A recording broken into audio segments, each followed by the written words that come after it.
a hospital room with an old timer that was dying.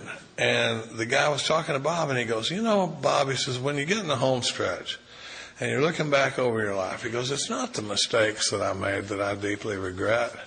It's the things I was afraid to try.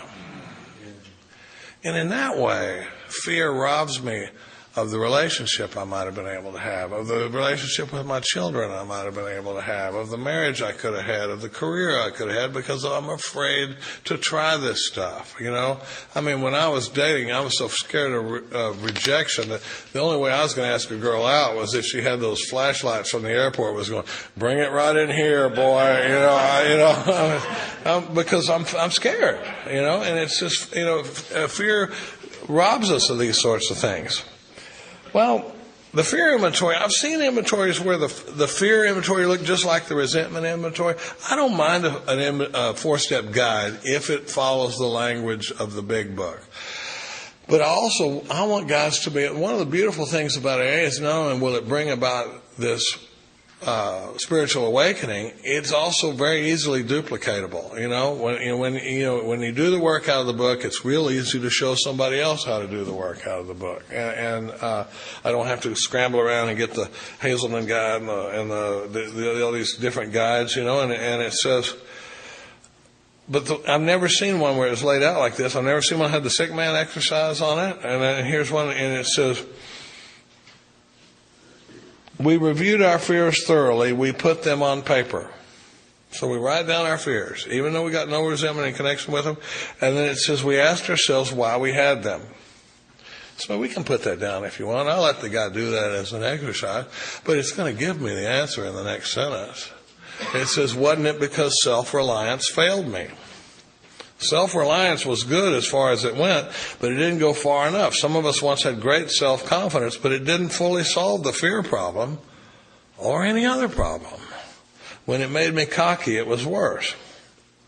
So I'm writing down these fears, and it says that wasn't it because self-reliance failed me? I had a sponsor call the other day. He goes, well, self-reliance is really failing me. I'm in a lot of fear about these job interviews and that sort of thing. I said, well, the thing about self-reliance is the only time it can fail me is when I'm in self-reliance. If I'm in fear, it's because self-reliance is failing me. And it says, perhaps there's a better way. We think so, for we are now on a different basis. The basis of trusting and relying upon God. So over in the third step, I'm on the basis of self-will. I'm almost always in collision with something or somebody. Over here, I'm on the basis of trusting and relying upon God. We trust infinite God rather than our finite selves. The way I do a fear inventory a lot of times, I think, and Katie doesn't like this, but she's not here. So I do this thing I call the fear sphere, and it's like in my world, there's this little sphere of things that I have control over, like when I'm going to go to bed, what I'm going to wear, how much, what I'm going to have for lunch. I mean, clearly I don't have a tremendous amount of control over that, but, there are things in my life that on the basis of self-will, I can control these things. That's a finite amount of things, though, that I can control.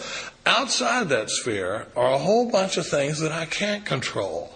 And on the basis of self-will, those things scare me. Because I know at some level that even though I'm running the whole show, and when you look at a fear list with a guy that's written down, we'll write down, cancer, getting sick, growing old, wife leaving me, going broke, how my kids are going to turn out, am I going to, these sorts of things. And when you go, and I go back down the list with that guy, and I go, let me ask you a question. These things here, tell me, are they inside your area of control or outside your area of control? Cancer, outside. Going broke, outside. Whether or not Katie's going to leave me, outside. How my kids are going to turn out, outside. On the basis of self-will, that crap scares me. And it's saying now, but on this, it says now we're on a different basis. We're on the basis of trusting and relying upon God.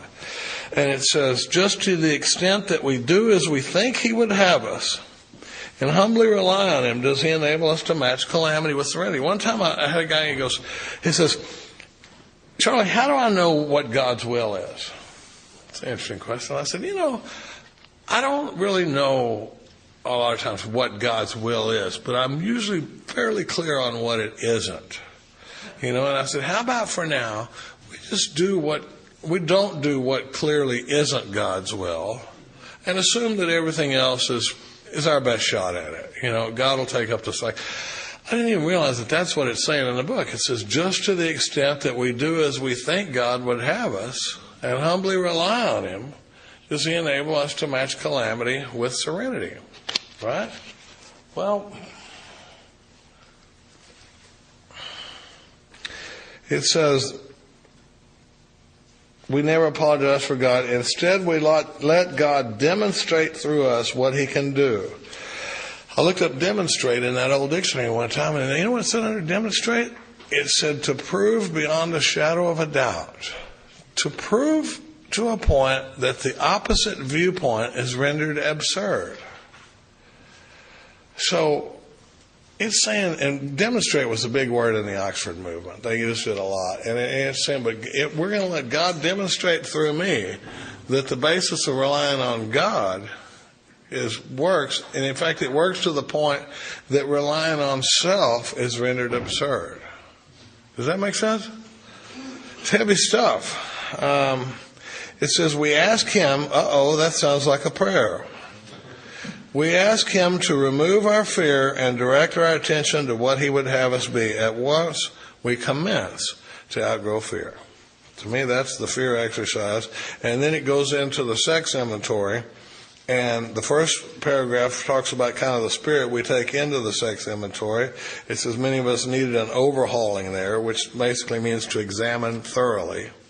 And it says we try to be sensible. It's ways that are easy to run to extremes. But what we're looking at in this third inventory in the fourth step is manifestations of self-centeredness when the sexual instinct is aroused. Probably doesn't happen with you guys, but I tend to get a little selfish around sex. One time I even said something that wasn't true. I'm going to love you forever, honey.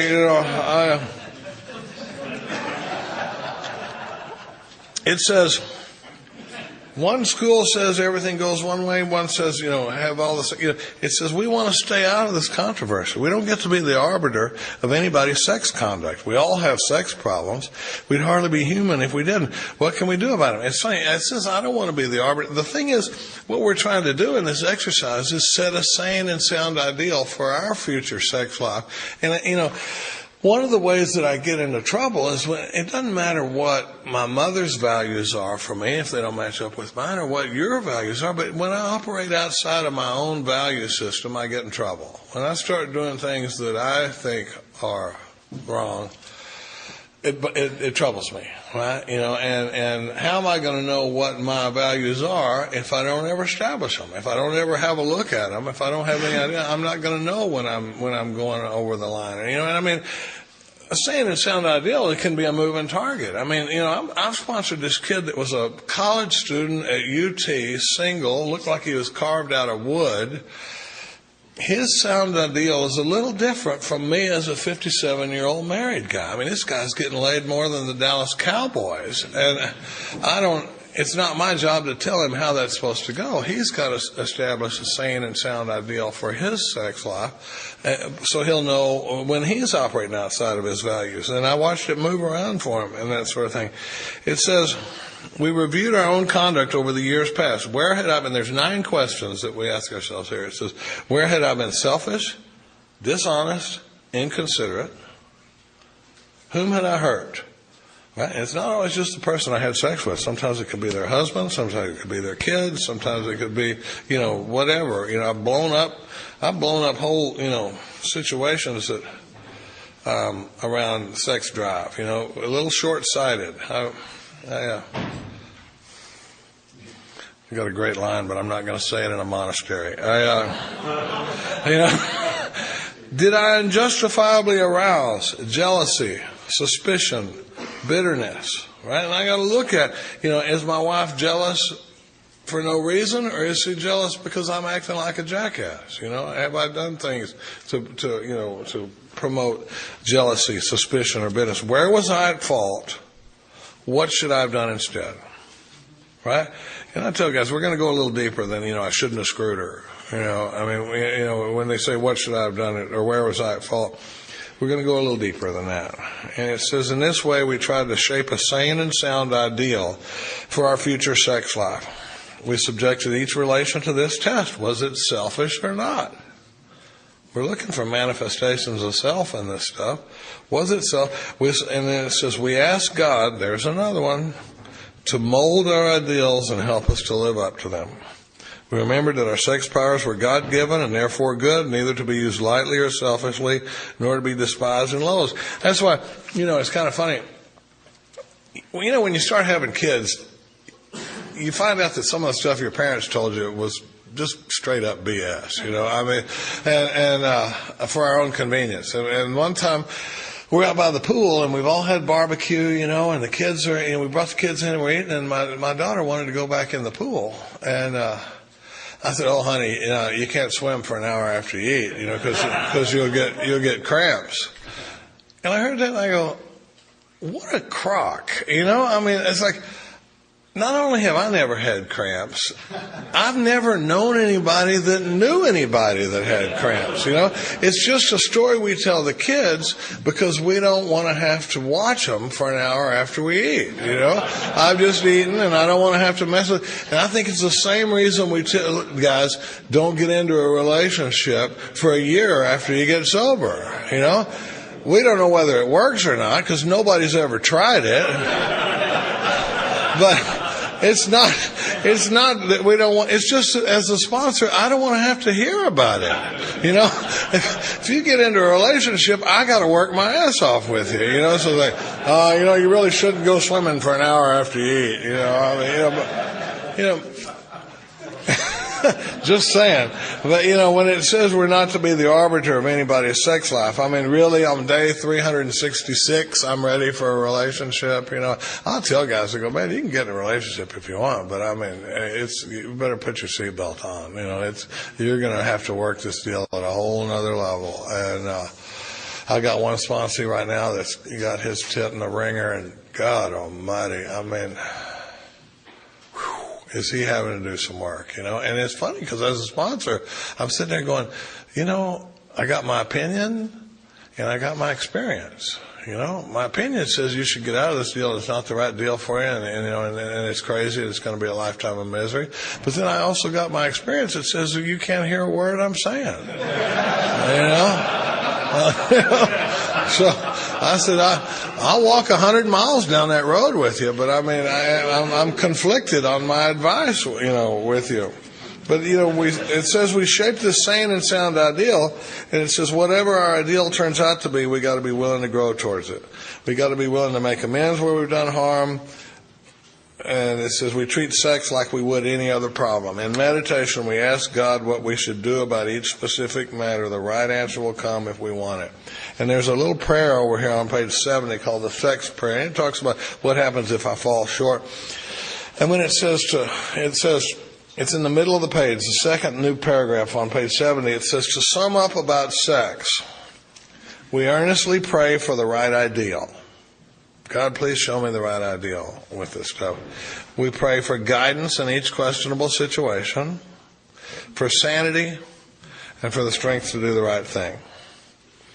I always tell my guys, I go, man, that guidance in each questionable situation, it's got to start way up the line. It's got to start. I'm a married guy. It's got to start as soon as she starts flirting with me. The chick at the club or the chick at the, because what I want to do is I want to push it right up to the edge of the cliff. And when I'm saying, God, give me guidance in each questionable situation, I got the key to the motel room, and I'm going, God, if you don't want this to happen, don't let this key work.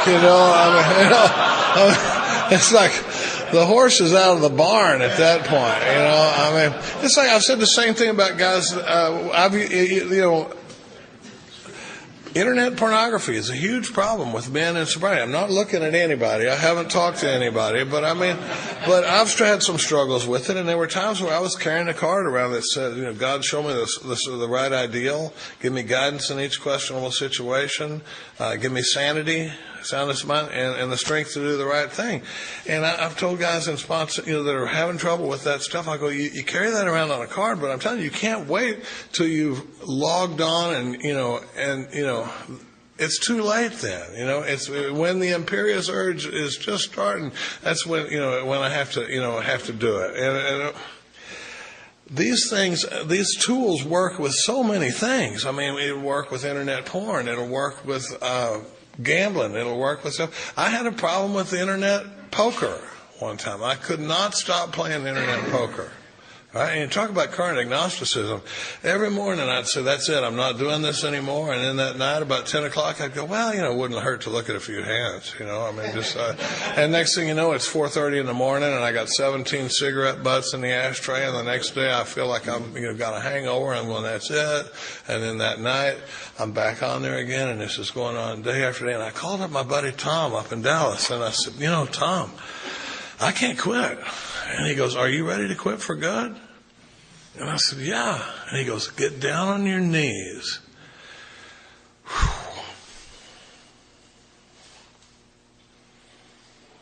He said, get down on your knees and ask God to remove the obsession. And I was like, really? And he goes, dude, that is a no-brainer for God. He goes, if God can handle whiskey and heroin, he can handle internet poker, but it had never occurred to me to take it to God. And if we talk any about the 6 and 7, this session's over, isn't it? What time did we start? 1:30, 2:30? We'll get just a couple more minutes. I wanted to do 4, 5, 6, and 7. Because what happens is, with a lot of us, this inventory process can subtly turn into an exercise in self-will. The inventory process, Katie says it's like a golf swing. 4 through 9. 4 through 9, just like this.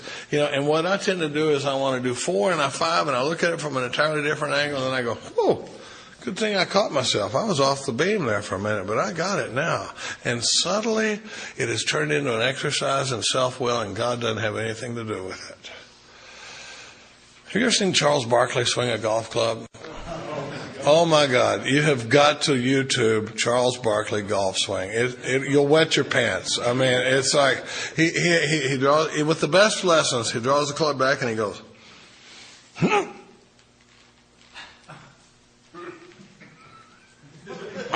I like that. And I mean, I'm telling you, you'll wet your pants. You got to see it. It's the funniest thing I've ever seen. That's what I do though when I stop at 4 and 5. And what the process really is supposed to be is in 4. I write it down and I look at it from all this stuff, and then I go to another person and we talk about it and we look from an entirely different angle. What step 6 is all about is lack of power and it being objectionable. The stuff that I've found in this inventory, in step 6, I take it in there and I admit that it's objectionable. There's a lot of things in my life that it doesn't matter if you think it's objectionable. It's when I think it's objectionable that it becomes a real piece of business between me and God. You could think I'm an asshole, and I'm like, well, that's just the way I am. But when I become aware of this behavior and the way it's affecting other people, and it becomes objectionable to me, that's a big piece of it, is it objectionable or not? And the second piece of it is I don't have the power to do any different. That's what I'm doing in step 6, is I'm looking at this stuff, and I'm taking it in there and I'm saying, this is really objectionable to me, God, and I don't have the power to do it any different. And then I take it in step 7 to God and I say, my Creator, I'm now willing that you should have all of me, the good and the bad. I pray that you now remove from me every single defect of character which stands in the way of my usefulness to you and my fellows. Grant me strength as I go out from here to do your bidding. Amen. That's 6 and 7, and then I go out and I start making amends for the damages I've done with this selfish behavior. But this 4, 5, 6, and 7 prophecy, and I hear a lot of people say, well, you got to have the 12 and 12 for 6 and 7 because it's just 2 little paragraphs in the big book.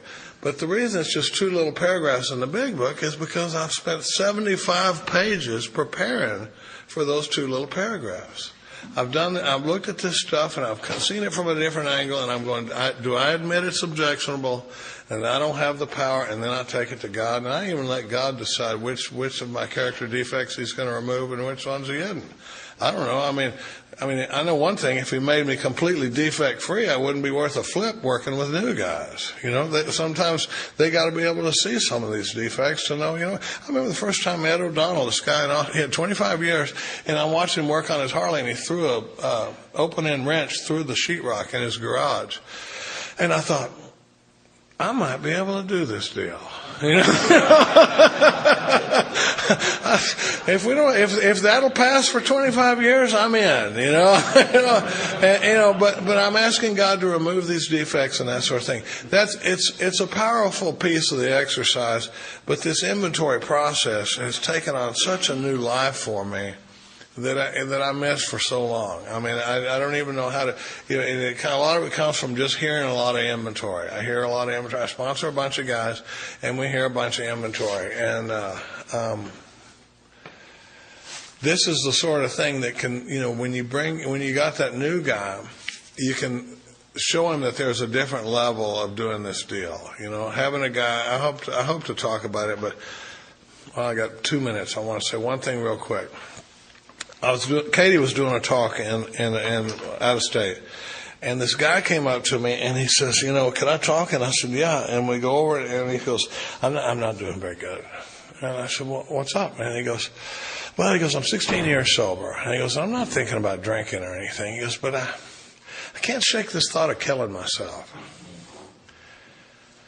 That's untreated alcoholism. That's what I'm talking about, walking around in the middle of these rooms with a level of desperation and pain that I'm not going to tell anybody about. And he's like, I'm not thinking about drinking, but I can't shake the idea of killing myself. And being able to tell that guy that there's a level of this work that he's never experienced is a powerful message. And it's a powerful thing to get to experience. I don't know which is cooler, being able to have a spiritual awakening from this stuff, or being able to show somebody else how to kick it up to another level. And I love these conversations, and I love anybody that's willing to sit around and talk about it. And, we're going to take a while off tonight, and we'll get back tomorrow morning and talk about the amends process and the spiritual disciplines of 10 and 11. But I really want to thank you guys for hanging in there today, and thanks for listening to me.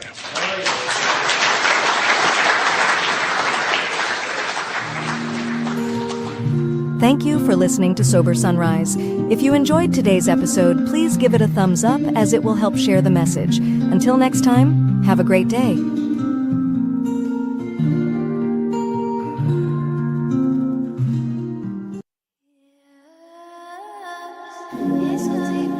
Welcome to Sober Sunrise, a podcast bringing you AA speaker meetings with stories of experience, strength, and hope from around the world. We bring you several new speakers weekly, so be sure to subscribe. We hope to always remain an ad-free podcast, so if you'd like to help us remain self-supporting, please visit our website at sober-sunrise.com. Whether you join us in the morning or at night, there's nothing better than a sober sunrise. We hope that you enjoy today's speaker. Well, thanks, Pete. I'm Don. I'm an alcoholic. If you can hear me, thumbs up. Wonderful. Nice to be with this fine group of activists, and I want to thank my dear friend Carrie for the kind invitation to come and participate today. I'm having a good day. That's not unusual for me. I have a sobriety date of September 16th, 1991. That puts me at the 29-year mark. And if Alcoholics Anonymous is what it claims to be, which can take somebody from a seemingly hopeless state of mind and body to a continuous state, practically, of happy, joyous, and free, then most of my day should be pretty good. But I want to point something out to you at this point. So much of what determines what kind of day I have has to do with approach and attitude.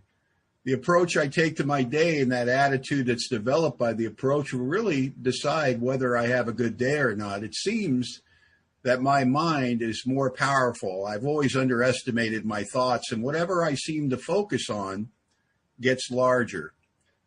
Dr. Paul, in his story, referred to it as his magic magnifying mind. So if I focus on what's right with my life, what's right with the picture, what's right with my sobriety, I have a good day.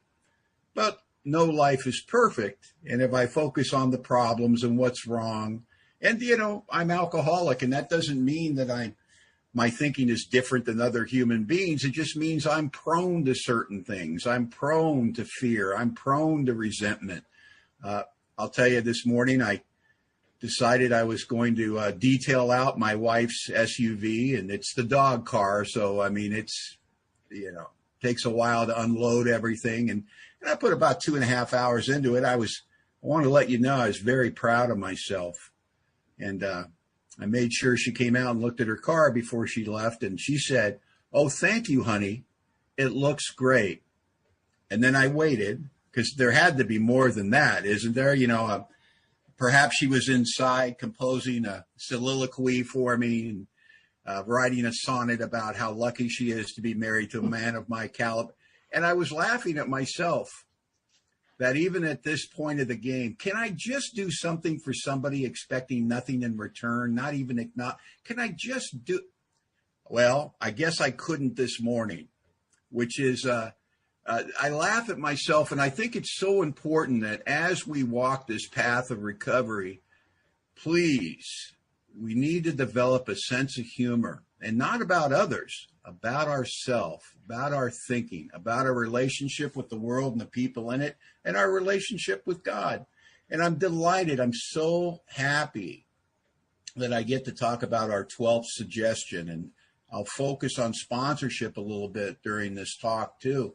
But I want to tell you, I identified as an alcoholic, and I'd like to think I know what that means today. But I want to be clear, although I would have told anybody in the bar I was drinking at that I was alcoholic, I really didn't understand what that meant. I didn't understand the trouble I was in. I didn't realize the strength of the talons that had me in their grip.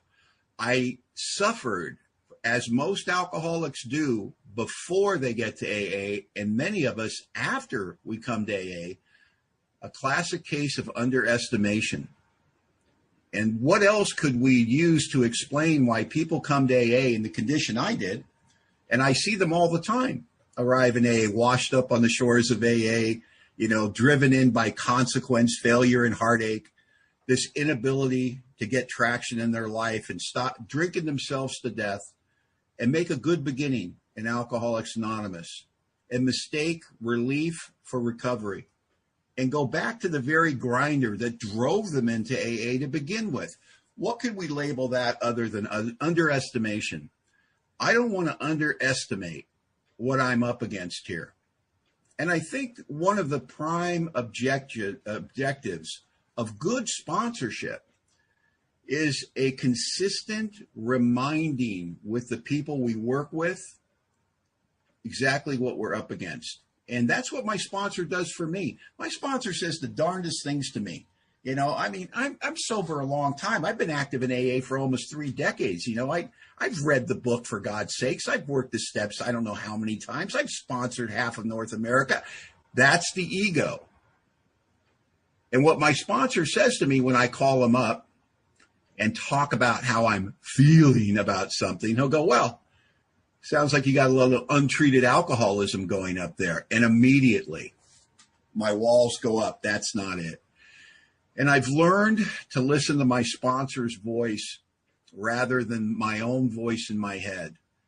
And I'll tell you why sponsorship works so well for a guy like me, and works so well for so many of us. And it's such a simple component that we overlook it. And here it is.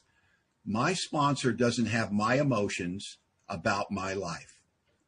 I'm telling you, that is the keys to the kingdom. If you can become open-minded to the idea that perhaps your wants, your fears, your desires, your need to be right, understood, approved of, all of these things in the human condition that seem to be magnified with alcoholics, because it says, I'm an extreme example of self-will run riot.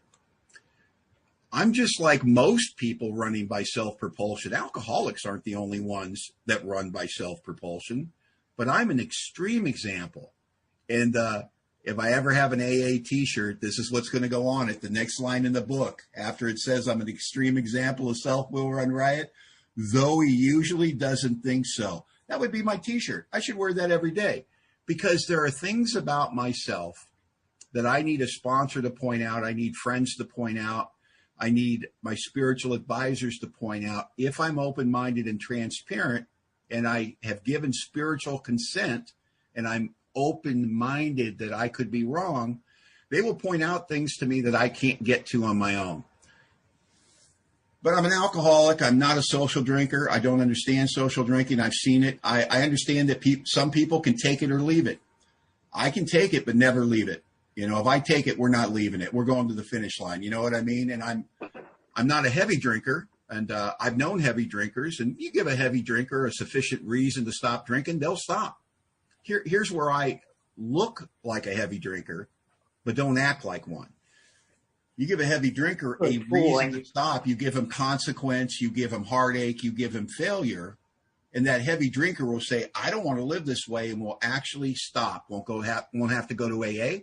Won't have to work 12 steps, sponsor people that don't listen to him. None of it. Just stop. Where I'm confusing to the world, my family, my employer, is I have the same emotional reaction that the heavy drinker has to impending loss of a job, a marriage, health. I don't want to lose my job, my marriage, my health. But the heavy drinker has the power, and I don't. I don't have the power. I don't want to live this life. I have a front row seat for the destruction of my life. I'm not enjoying it. Do you think I was raised this way? You think I wanted my life to turn out this way? But the needed power isn't there. In fact, I've done all my research on the first step before I come to Alcoholics Anonymous. It's contained in my story. I just need to look at it honestly, and I will see the powerlessness all over the place. So I'm an alcoholic. I'm a real alcoholic at some point in my drinking career, and I can't tell you the day it happened. Maybe it was the third time I drank. Maybe it was the 30th. I don't know. But I lost all control over the amount I take. I could not predict with any accuracy what was going to happen to me when I put alcohol into my system. And I want to be clear, I love the effect produced by alcohol. I've got no grudges against alcohol. It saved my sanity until I could come to you good people. It transported me to the land of I don't care. And that's where I want to live. I want my mail delivered there. And I came to Alcoholics Anonymous at age 31, more dead than alive, at the end of a 10-year losing streak, and all the good was gone. And I knew that AA would not work for a guy like me in a million years. I was here really to buy some time, figure out my next move, and get the heat off. That's the only reason I came to AA. I had already proven to myself I may want to be sober. I may have every reason in the world to be sober. It's no fun anymore. I don't want to do this, yet I always drink. I wake up every day, and it's in the room with me, that thought. Not tonight, God, please, not tonight. I'm dying here. Yet, I'm drunk every night. So why would AA work for me? And I am a product of the 12th step of Alcoholics Anonymous in its purest form. My second night in Alcoholics Anonymous, and I do not remember my first night, I guarantee you, but my second night in Alcoholics Anonymous, I had attended the 6 o'clock meeting at a place called the Simi Valley Alano Club. Don't remember anything about that meeting. There was a half an hour break. Meeting was an hour and a half. It ended at 7:30. And then at 8 o'clock, there was another meeting that I was going to stay for. And so it's 7:30 in the Simi Valley Alano Club, and I do not look that night the way I look today. You know what I mean?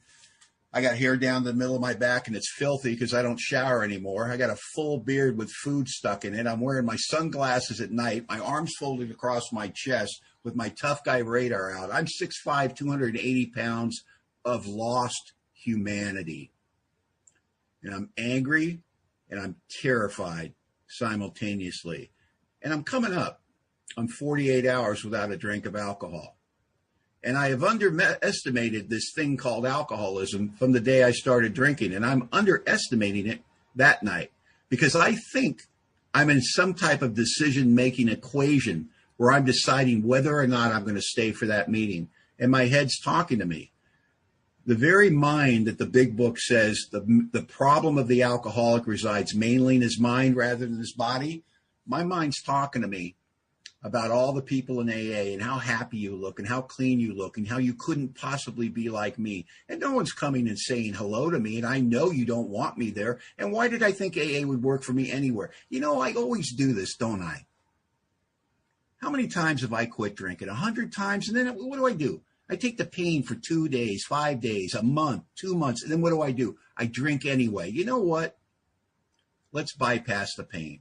Let's go get drunk. And I'm leaving Alcoholics Anonymous on my second night, not because AA doesn't work or the steps aren't a miracle or God doesn't exist. None of those. I'm leaving because I've lost the power of choice where drink is concerned. You see, I think I'm making the decision to go get drunk, but the decision's already been made. If I could have stopped drinking and stayed sober, if I could have I'd have done it years before I got to AA. I'd been trying and fighting this thing forever. And I'm going to go and leave Alcoholics Anonymous and get drunk, and it's going to cost me everything. You know, I haven't worked in a year, and I'm living at my sister's house, so I know I'm going to get thrown out there. I've got no car. I got no money, so I'm going to be homeless. And more than likely, it's going to cost me my life. But I'll tell you what, it's a small price to pay, isn't it? If you can make the madness in my head stop for a couple of hours. And I've always been willing to pay that price. My own experience shows that. And I caught a break. Because over in the corner were two good members of Alcoholics Anonymous named Lou and Mark. And it's the most important moment of my life. Whether I live or die is going to be decided in the next few minutes. But for Lou and Mark, it was Tuesday. You know what I mean? And these guys were where they were every Tuesday night between the 6 o'clock and the 8 o'clock meeting at the Simi Valley Alana Club. They hung out together. They drank that AA coffee, and they told those AA war stories. But most importantly, they had their eyes trained on the room, and they had their eyes trained on the door, and they were looking for men to 12-step. And the way they tell the story is they saw me. And Lou looked at Mark and said, whoa. And Mark looked at Lou and went, yeah. And they took what I believe is the most important action we'll ever take in a meeting setting of Alcoholics Anonymous. These two good men took a 30-foot journey across an AA clubhouse to cordially welcome a man to Alcoholics Anonymous who was dying from the disease of alcoholism. And they did it in the kind, unassuming way that we did it. Hi, my name is Lou. This is Mark. We don't think we've met you. Why don't you come sit with us? And they invited me to a new life. They pulled me into their sober living. And without that, without somebody caring, nothing happens around here. Now, I sat down with these guys, and Lou announced to me that Mark would be my sponsor. I had no idea what that meant. Now, I want to be clear. I know that's not done in Alcoholics Anonymous. We don't assign sponsors to people. But I'm talking today, so I'm just going to share a little opinion about that. Let's think about what we do in AA. And I'm not saying we change anything, just observational. I'm at the low point of my existence. I've made a series of stupendously ignorant, idiotic decisions for years. And now you're going to let me pick the captain of the ship? I wouldn't know good sobriety if it fell out of the sky and hit me in the head. What do we say to our new friends? Oh, get a sponsor, get a sponsor. Find somebody that has what you want. Oh, I wonder what I want my second night of recovery, right? Like what? A pharmaceutical rep with a spare Cadillac? You know, because I would have never picked the weenie boy they assigned to me because he's everything I'm not, right? He's soft-spoken. He's clean-cut, wire-rimmed glasses, bald of head, slight of frame. And he's got something for God and AA that I don't have for anything in the universe. He's got reverence. You could feel it coming off of him, the respect he had for what had happened in his life. You see, it's not the respect he had for AA, but he demonstrated that, or the respect he had for his sponsor, but he demonstrated that. He had respect for what had happened in his life. You see, he was a real alcoholic, yet he didn't drink anymore. He had been saved from a seemingly hopeless state of mind and body. And he had reverence for that. He thought Alcoholics Anonymous was magnificent, and he was excited about it. He was armed with facts about himself and, just as important, spiritual enthusiasm. And the moment I got a sponsor in Alcoholics Anonymous at the low point of my existence, knowing in my heart of hearts I was never going to stay sober, that's when I was given the keys to the kingdom and my life changed. You know, my friend Bob B. from Minnesota says life is lived forward, but understood backwards. So today I understand what happened. You see, what happened is I got an active member of Alcoholics Anonymous as a sponsor, which meant what? Because he's active, he has a home group, which means what? I will have a home group if I'm willing to have it. He has commitments in Alcoholics Anonymous, little tethers that tie him to the program and keep him from floating away on the winds of alcoholism, right? So I'll have those little commitments, those things that tie me to the program and keep me from floating away if I'm willing to have it. He's entrenched in the literature and the big book of Alcoholics Anonymous, living the steps, teaching the steps in his daily living, which I will have those things in my life if I'm willing to have them. He has a zillion friends, right? He knows all of you. And which means what? I will have a zillion friends. I didn't understand that when you get a sponsor, you inherit all their friends. Now, I want to be clear. When you're new, this does not feel like an asset. What it feels like is there's a bunch of strangers up in your business and you're wondering, why are these people so damn interested in me? You know, I'm dying here. Can you just leave me alone? But think of it this way. I'm at the low point of my existence. The whole world is done with me. Nobody wants to talk to me. You know what I mean? I burned every bridge and I join AA. And suddenly I meet this strange, assorted new crowd of people. And in a very short amount of time, you find out everything there is to know about me, good and bad. Yet you still loved me, accepted me, encouraged me, and brought me into your life. Where do you get that kind of compassion anywhere on the planet if you're a drinking drunk? Well, I'll tell you, it's happening all over the world in Alcoholics Anonymous today.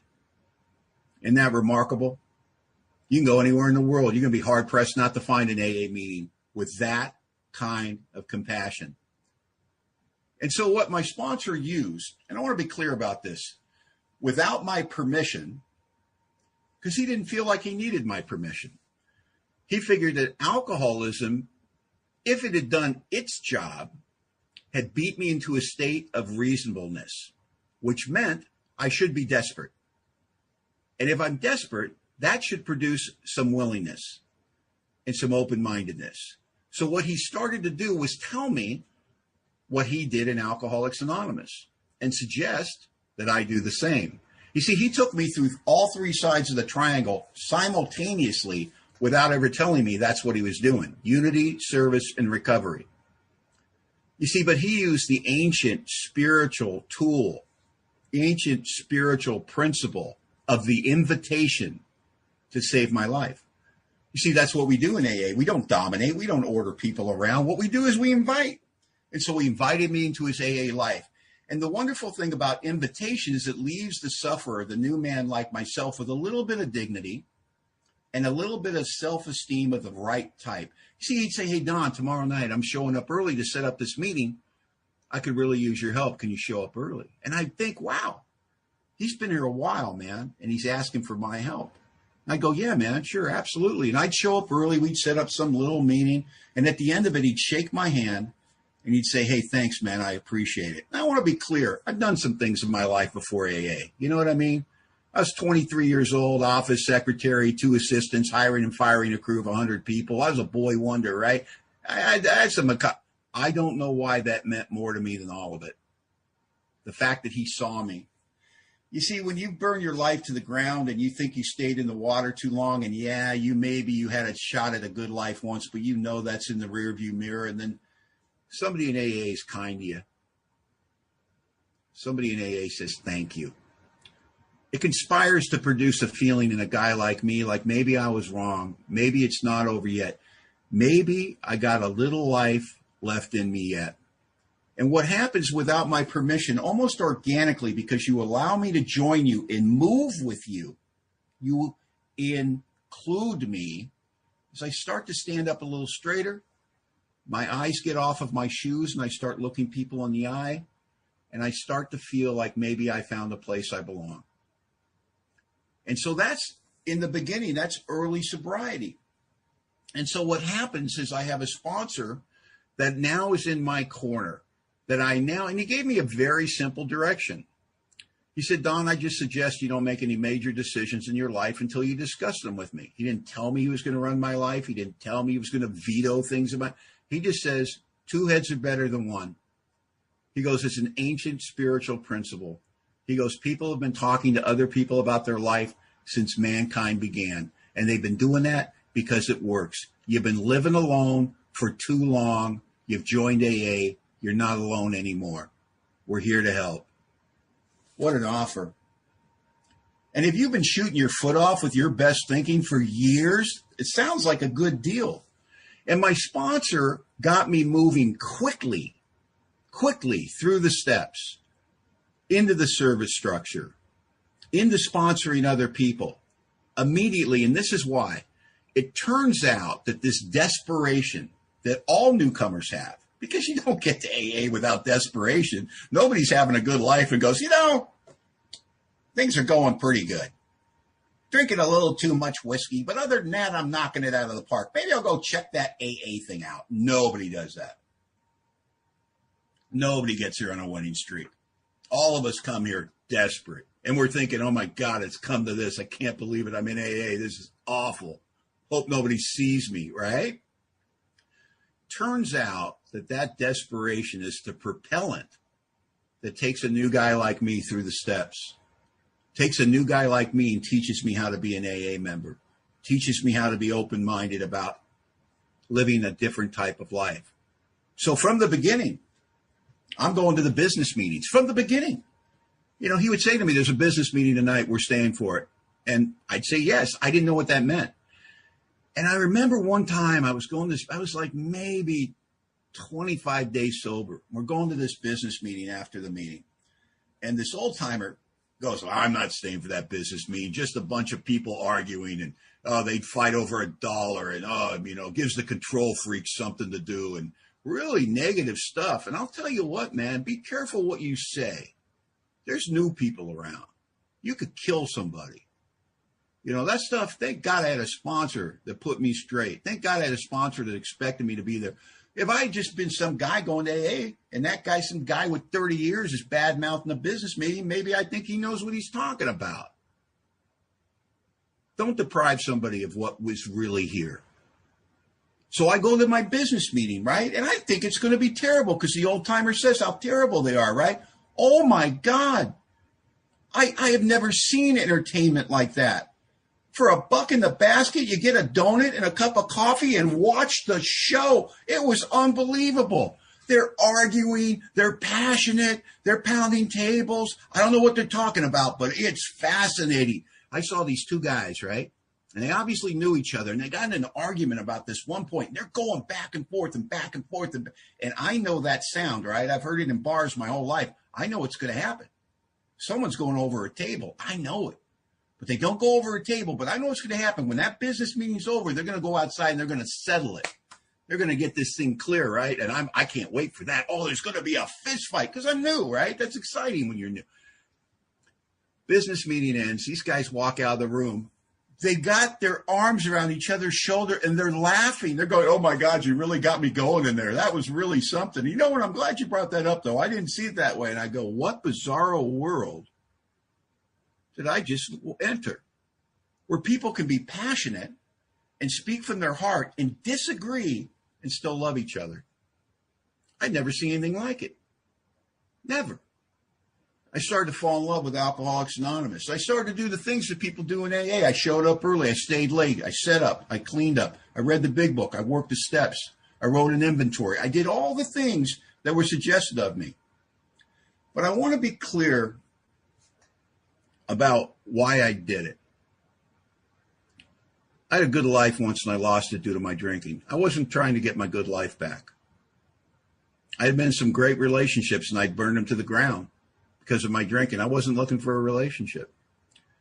I wasn't looking for a car. I wasn't looking for a career because that's not what AA promised me. See, I wanted freedom from the bottle. You see, you talked about how you didn't drink, and I believed you, but I've not drank before, right? I didn't drink when I was in jail and things like that. But then you said you didn't drink and you didn't miss it. And I couldn't believe it. I knew you were lying. I knew you'd drink if you could get away with it because that's what I'm like when I'm new, because I haven't had the psychic change yet. So I go to AA and I'm thirsty a lot, right? I used to think I was doing something wrong. It's important if you're new and you still want to drink, you're not doing anything wrong. Thank God I had a sponsor, because I go to my sponsor and I go, man, nobody ever wants to drink. Everybody's happy. Everybody's got a relationship with God. Nobody yells at their wife. Nobody smacks their kid. Nobody steals. It's a Boy Scout union here. This is like, and I tell him, I go, man, I go to meetings and if there's a good drunk-a-log, I get thirsty. You know what I mean? And he's like, that's podium chatter. He goes, Don, we share our experience, strength, and hope. We don't share our experience, strength, and mope. He goes, you just got here. If you didn't want to drink, we would think you weren't one of us. That's one of the ways you can tell you're an alcoholic. You separate us from the booze. We miss it desperately. Doesn't matter if it was killing us. And he said, it's not that you're doing anything wrong. Maybe you haven't been here long enough to do enough right. And that made sense. And he says, you know that feeling you have that it's always going to be like this, gray and dull and boring, and you're going to miss the booze? He goes, I promise you, that's the biggest lie your disease will ever tell you. It drives more alcoholics back to the drink than anything because they feel like it's going to be forever. And it's a lie. The truth is, if you come with us, and you go with us, and you do what we do and go where we go, I promise you, it's temporary. And you'll come to a point in your life where you wouldn't drink if you could get away with it, where it won't even be a part of your life. It won't even be a part of your mind. And I thought to myself, God, that's a great speech. I know he's lying. And I remember the day when I thought to myself I wouldn't drink if I could get away with it. And I realized I hadn't thought about drinking in a very long time. And I realized I had been placed where the 10th step promises tell me would happen to me. A position of neutrality, safe and protected, that this new attitude towards liquor had been given to me freely. I don't remember when God removed it. I don't remember when that changed in my mind. I don't remember where suddenly it wasn't necessary for me to be drunk to take a deep breath. But AA did that for me, and I owe. I'm 6 months sober, and I go on a 12-step call. And I went on the 12-step call with another guy with 6 months and a guy with 14 years. And the guy that we 12-stepped that night was a guy named Donnie. And we show up and Donnie's drinking Jim Beam. And the first thing Donnie announces to us is, don't try to take my whiskey. And we said, Donnie, we don't do that. And besides, you called us, remember? And so the other guy with 6 months talked to him and hit him with his 6-month stuff, which was really good. And then the guy with 14 years hit him with his 14-year stuff, which was phenomenal. And then I hit him with my 6-month stuff, which sounded like this. I'm 6 months sober. I haven't had a drink in 6 months. I have a tyrannical figure in my life I call a sponsor. I'm pretty sure I don't like him. I still live at my sister's house. I'm hopelessly in debt. I don't have a car. I work construction for minimum wage with taxes taken out, and I'm really not any good at the job. I have a nickname at the job site. They call me the Bleeder. I can't say I'm really happy often. But I am happy that I'm not drinking. But if you want what I have and you're willing to go to any length to get it, you know. And I mean, I was honest. You know, that's where I was at 6 months. And so we leave and Donnie's still drinking. And I had learned it doesn't matter if the drunk's still drinking. You know, if you leave sober, it's a successful 12-step call, right? So I go the next day to work to this job I bleed at every day, and I get off and I come home to my sister's house where I'm still living, getting sober, you know, or I'm sober 6 months now. And the phone rings. It's this guy, Donnie. And he goes, hey, man, where's that meeting tonight? I couldn't believe it. He was drunk as Cooter Brown the night before, man. Now he's asking me where the meeting's at. So I tell him where the meeting's at. I give him directions. And I ask him, do we need to come pick you up? And he goes, no, man, I got a car. And I thought, he's doing better than I am, right? So now I got to rush down to the clubhouse to beat the newcomer there so I can cordially welcome him to AA. So I rush down there and Donnie shows up and I cordially welcome him to the meeting. I'm introducing him to people. I'm talking about AA. We sit down with a half a cup of coffee and that's what you do. And he says, listen, that stuff you said about your sponsor made sense to me. Would you be willing to sponsor me? And I told Donnie, I said, I'll get right back to you. And I ran away and I went and found my sponsor. And I told him the story. I go, that 12-step call last night? He goes, yeah. I go, the guy's here tonight. He goes, oh, that's great. I go, yeah, he asked me to sponsor him. He goes, beautiful. What'd you say? Well, I told him I'd get back to him.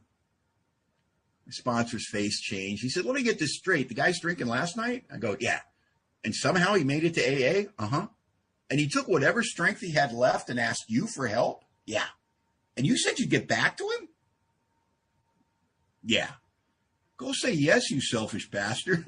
And he walked away because that's what my sponsor did. He would get the last word in, and then I'd see his bald head going off in the distance. And I yelled at his bald head as he's walking away, hey, man, I don't know what I'm doing. I don't want to kill him. He didn't even turn around. He just waved me off. He said, you got to kill a couple before you get the hang of it. Oh, my God. AA, we care. No, we don't. But here's what my sponsor knew. You can't kill an alcoholic. You can't get him drunk. You can't get him sober. You don't have the power. It's tough to kill alcoholics, man. Look at your own story. Sometimes I see people get all emotional about sponsoring people. Like, oh, my God, I hope they don't drink. I hope they'll be okay. Oh, my God. Look at your own story. We're hard to kill. We are like cockroaches. You know what I mean? We are just like, when they drop the bomb, who's going to be left? You know, the cockroaches and alcoholics, you know, it's like, I don't know, man. There was a big boom and then there was fire and everybody's gone, but I'm here. And, you know, we're just tough to kill. And I went back to Donnie and I said I'd sponsor him. And I don't know what I'm doing. But I found out I did. Because I had 6 months of being sponsored by an active member of Alcoholics Anonymous. And I found out the truth about Alcoholics Anonymous. It's monkey see, monkey do. But you got to pick the right monkeys, right? And I had a great monkey as a sponsor. So I just did what that monkey told me. I told Donnie to do it. And when Donnie did what my sponsor told me to do, which I did, guess what happened? Donnie got sober. It was shocking. Shocking. And Donnie thought I did something. He thought I did something. He thought I had something to do with it. I took credit. I never said no. You know what I mean? Hey, man, you're really helping me a lot. Yeah, Donnie, I'm here for you. It's God's work, but I love you. You know what I mean? I'm 6 months sober. I'm an egomaniac. He's going to stay sober. Trust me. You know what I mean?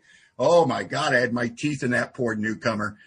Because, you know, I'm new. We're going to meetings together every night. And we're going to every kind of meeting you can go to, right? We're going to book studies. We're going to literature studies. We're going to speaker meetings. We're going to Big Book, 12 and 12, everything, right? And when we're at literature studies, man, I got sober, you know, we take turns reading, man. And every time it's Donnie's turn to read, I notice he passes. I think to myself, oh, no, we don't do that in AA because my sponsor taught me we participate in our own sobriety. So now I got to talk to Donnie like my sponsor talked to me. And I pull him outside after the meeting. I go, listen, man, I noticed when it's your turn to read, you pass. We don't do that in AA. When it's your turn to read, you got to read.